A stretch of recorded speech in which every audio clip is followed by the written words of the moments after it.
हाँ, तो ये वीडियो अभी रुक गया था किसी वजह से, इसीलिए बस मैं अपनी बात को कंक्लूड कर रहा था यहाँ पर कि जो हम बाल सैनिक के बारे में बात कर रहे थे, चाइल्ड सोल्जर्स के बारे में, तो आज के समय में सभी देशों के लिए बहुत बड़ी समस्या हो गई है। बच्चों पर कोई सरकार जल्दी गोली नहीं चलाएगी।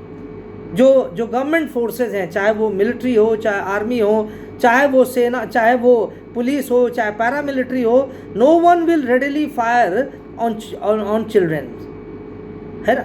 और अपने देश के अगर वो बच्चे हैं, भले ही वो बंदूक उठाए हुए हैं, हथियार उठाए हुए, तो भी उनके ऊपर कोई जो स्टेट फोर्सेस हैं गोली नहीं चलाएगी। तो इसी बात का ये लोग फ़ायदा उठाते हैं। जो अतिवादी जो गुट होते हैं, आतंकवादी गुट होते हैं, वो जानते हैं इसी बात की, इस बात को जानते हैं कि अगर पहली बात तो सरकार गोली चलाएगी नहीं इस पर, और अगर चलाएगी तो इसकी फिर भर्त्सना होगी, दुनिया भर में आलोचना होगी कि इन्होंने बच्चों पर गोली चलाई और उनको मार दिया।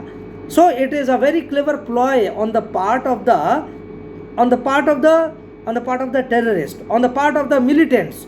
They are using the children as an instrument of war. तो आज के समय में इन बच्चों की कैसे सुरक्षा करी जाए, कैसे रक्षा करी जाए, कैसे इनको छुड़ाया जाए, कैसे रिहेबिलिटेट किया जाए चाइल्ड सोल्जर्स को, इस बारे में अंतर्राष्ट्रीय कानून आज बहुत ज़्यादा सक्रिय है और इसमें अपना ध्यान दे रहा है। एक विषय और भी है, और जिसे हम कहते हैं लैंड माइंस को लेकर, बारूदी सुरंगें जिसे हम कहते हैं, बारूदी सुरंगें, land mines. Now land mines again it is a very serious issue. जो लैंड माइंस होती हैं, आप जानते हैं बारूदी सुरंगें, ये विशेष रूप से जो नक्सल्स जहाँ होते हैं, नक्सलाइट्स होते हैं, नक्सल से मतलब है, तात्पर्य है कि अब तो खैर ये भारत के संदर्भ में ये वर्ड नक्सल्स यूज़ होता है, क्योंकि नक्सलबाड़ी आप जानते हैं बंगाल में, वेस्ट बंगाल में एक जिला है नक्सलबाड़ी, वहीं से ही ये मूवमेंट शुरू हुआ। पहले तो किसानों के द्वारा शुरू किया गया था, राज्य के द्वारा जो अत्याचार किया जा रहा था, या राज्य के जो भ्रष्ट अफसर या अधिकारी थे, राजनेता थे, पहले उनको दंड देने के लिए एक आप कह लीजिए कि एक वॉलंटरी फोर्स बनाई गई थी, सेना बनाई गई थी, जिसे, और उसका ये काम था कि ऐसे लोगों को टारगेट करना जो लोगों पर अत्याचार कर रहे हैं। लेकिन धीरे धीरे ये जो इस प्रकार के जो समूह हुआ करते थे, जो विजिलांटे थे, विजिलांटे मतलब जो लड़ाकों के जो दल थे, ट्राइबल्स थे, इसमें खास तौर से आदिवासी जो थे, आदिवासियों पर ही अत्याचार शुरू में नक्सलबाड़ी में जो शुरू हुआ था, और उसी का ही प्रतिकार करने के लिए इस प्रकार के गुट बने थे। तो भारत के संदर्भ में नक्सलाइट्स इस शब्द का प्रयोग किया जाता है, लेकिन ये विश्वव्यापी ये समस्या हो गई है। जैसे हमने कहा, श्रीलंका में जो LTTE के द्वारा किया गया था, LTTE यानी जो तमिल वाली जो प्रॉब्लम चल रही थी, जो वहाँ सेपरेट स्टेटहुड चल रहा था, जाफना में खास होते, ट्रिनकोमाली में, बट्टिकुलाओ में, अनिरुद्धपुरा में, जो बहुत सारे श्रीलंका, जो नॉर्दर्न श्रीलंका था, वहाँ पर ये जो अलगाववाद की और बाद में आतंकवाद की ये जो ज्वाला भड़क होती थी, उनके द्वारा भी, उन तमिल उग्रवादियों के द्वारा भी इस बारूदी सुरंग का बहुत ज़्यादा इसका इस्तेमाल किया जाता था, है ना। अब तो खैर वहाँ की समस्या को उन्होंने मिटा दिया, they have crushed everyone.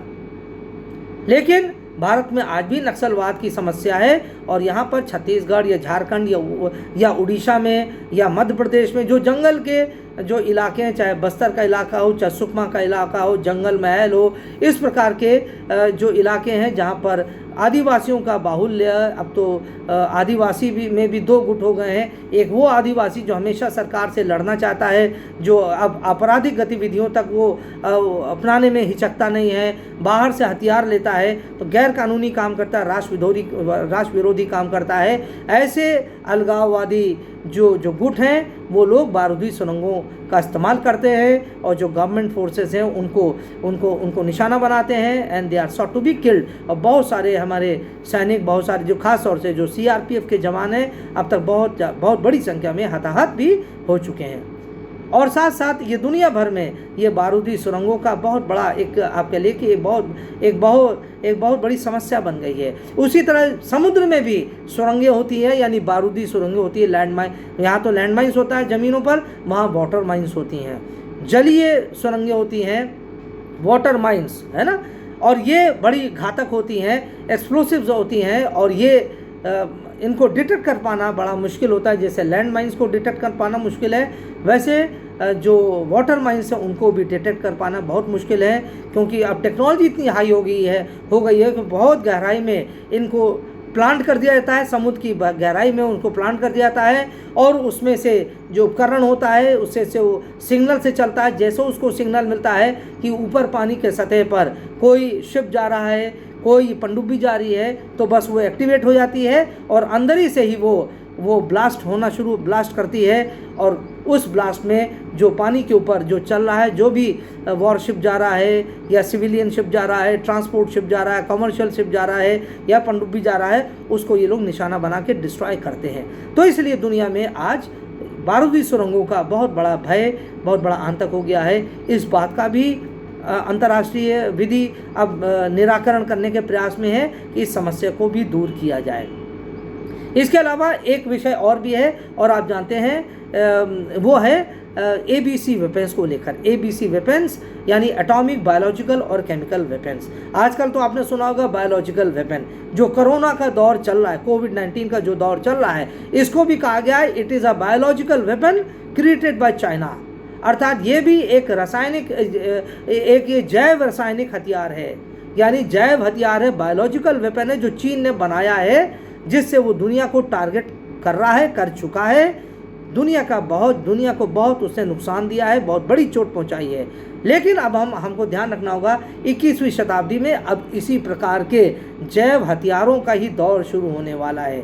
We are now into the 21st century and we have to be prepared. All the nations, all the governments will have to be prepared for this kind of new warfare, and this new warfare is nothing but a biological warfare।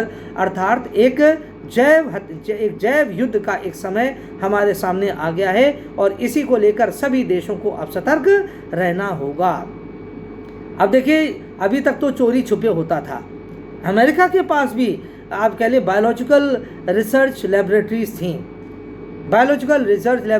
खासतौर से Maryland जो America में एक बहुत बड़ा आपके लिए एक प्रांत है, Maryland, the state of Maryland. उस मैरीलैंड में एक बहुत ही पुरानी एक इस प्रकार की बायोलॉजिकल वेपन्स लेबोरेटरी है, जहाँ पर ये सबसे बड़ी लेबोरेटरी संभवतः कही जाती है, मैरीलैंड की जो लेबोरेटरी है। वहाँ पर दुनिया भर के लगभग 150 प्रकार के बहुत ही खतरनाक वायरसेस रखे गए हैं, प्रिजर्व करके रखे गए हैं। लेकिन अमेरिका ने संभवतः उसको अभी तक वॉर इंस्ट्रूमेंट की तरह से, वॉर वेपन की तरह से प्रयोग नहीं किया है। लेकिन अब जब अमेरिका का चीन के साथ टकराव बढ़ गया है, तो चीन ने अब देखा कि अमेरिका का सामना कर पाना बहुत मुश्किल है हथियारों के बल पर, तो उसने ये एक बायोलॉजिकल वेपन के रूप में कोविड-19 को या कोरोना वायरस को उसने बनाया, उसका आविष्कार किया, उसका ईजाद किया और दुनिया भर में उसको छोड़ दिया, जिससे कि अमेरिका के साथ साथ उसके जो सहयोगी देश हैं वो भी कमज़ोर पड़ जाएँ। तो ये एक दौर अब नया शुरू हो गया है। तो साथ जिसे हम कहते हैं कि बायोलॉजिकल वेपन्स है, एटॉमिक वेपन्स, एटॉमिक, बायोलॉजिकल और केमिकल वेपन्स। केमिकल वेपन भी वही है जो केमिकल गैसेस हैं, टॉक्सिक गैसेस हैं, जो बड़े बड़े तानाशाहों ने इसको इस्तेमाल किया है, चाहे वो सद्दाम हुसैन रहा हो, चाहे मुअम्मर गद्दाफी ने इस्तेमाल किया हो, चाहे इन्होंने पुतिन ने इसका इस्तेमाल किया। रूस का रूस का जो राष्ट्रपति है पुतिन ने भी इसका इस्तेमाल किया है, बहुत बड़ी मात्रा में इस्तेमाल किया है। सीरिया के युद्ध में, अपने नागरिकों के लिए तो नहीं, सीरिया के युद्ध में इस्तेमाल किया है अभी रिसेंटली 2 वर्ष पहले। और साथ साथ ऐसा भी कहा जाता है जो क्रीमिया का जो युद्ध हुआ था अभी कुछ साल पहले, तो क्रीमिया के युद्ध में भी उसने केमिकल वेपन का प्रयोग किया था रूस ने। तो आज के दुनिया में केमिकल वेपन भी पूरी दुनिया के लिए बहुत बड़ा खतरा बन चुका है। साथ साथ एटॉमिक वेपन, अब एटॉमिक की जगह अब वो न्यूक्लियर वेपन अब ये खतरा हो गया है। आप जानते हैं कि एटॉमिक कहिए चाहे न्यूक्लियर कहिए, both belong to the same family, the family of the destructive powers. अर्थात विनाशकारी जो परिवार है उन्हीं का ये 2 सदस्य हैं, चाहे आणविक कहिए चाहे परमाणु कहिए। ये बहुत बड़ा खतरा है, इसके बारे में सभी आप सब लोग जानते हैं। चाहे चीन के परमाणु जखीरों को देख लीजिए, चाहे अमेरिका को देख लीजिए, चाहे रूस को देख लीजिए, चाहे पाकिस्तान को देख लीजिए। पाकिस्तान के पास हमसे ज़्यादा परमाणु हथियार हैं। पाकिस्तान के पास लगभग 150 परमाणु हथियार हैं, हमारे पास लगभग 125 से लेकर 135 परमाणु आयुध हैं। तो अर्थात सभी देशों के पास आज न्यूक्लियर टेक्नोलॉजी भी काफ़ी देशों के पास आ गई है, और जिनके पास नहीं आई है वो बहुत प्रयास कर रहे हैं कि उनके पास भी आ जाए। तो इसलिए ये जो एटॉमिक, बायोलॉजिकल और केमिकल वेपन्स का जो बढ़ता हुआ खतरा है, इससे दुनिया आज बहुत ज़्यादा चिंतित है, बहुत ज़्यादा आतंकित है। तो अंतर्राष्ट्रीय कानून में ये जो नए नए जो इश्यूज़ हैं, उन नए इश्यूज़ में नए नए जो विषय है, नए नए मुद्दे हैं, इन सब में ये भी एक मुद्दा है। तो बहुत सारी ये विषय है जो आज का अंतर्राष्ट्रीय कानून उठा रहा है और इस पर बहुत गंभीर विचार विमर्श मंथन चल रहा है। नए नए कानून बनते जा रहे हैं, लेकिन विडंबना यही है कि जितने सारे कानून बन रहे हैं वो वायलेशन भी उतना ही ज़्यादा बढ़ता जा रहा है। सब कुछ होने के बाद भी अंतर्राष्ट्रीय कानून आज एक कमज़ोर कानून कहा जाता है। It is still called a weak law. Water everywhere, not a drop to drink. पानी पानी चारों तरफ, लेकिन एक बूंद भी हम पानी नहीं पीने के लिए। यानी laws everywhere laws. This world is surrounded by so many laws, by the international law, by the whole body of international law, but these laws are too weak to secure the world, to protect the world, to safeguard the world, है ना। तो कानून तो बहुत सारे बने हैं। आज अंतर्राष्ट्रीय विधि बहुत बड़ा एक दुनिया हो गई है, अपने आप में बहुत बड़ा विषय हो गया है, लेकिन जितना प्रभाव होना था वो अभी प्रभाव दिख नहीं रहा है इसका। तो आज की बात हम यही समाप्त करेंगे। अगले वीडियो लेक्चर में हम बात करेंगे इसके आगे और कौन कौन से विषय हैं, जो इम्पोर्टेंट होगा हम और आपसे बात करेंगे। तब तक आप लोग ध्यान से पढ़ते रहिएगा, किताबों को ज़रूर आप रेफ़र करते रहिएगा और बाकी जो हमारा वीडियो लेक्चर है उसको भी ज़रूर आप सुनते रहिएगा। तो आज की बात यही समाप्त करते हैं और अगले टर्न पर I will be again B addressing you in this class of international law through my video lectures on the YouTube. Okay, till then it's bye bye. आपको बहुत शुभकामनाएं।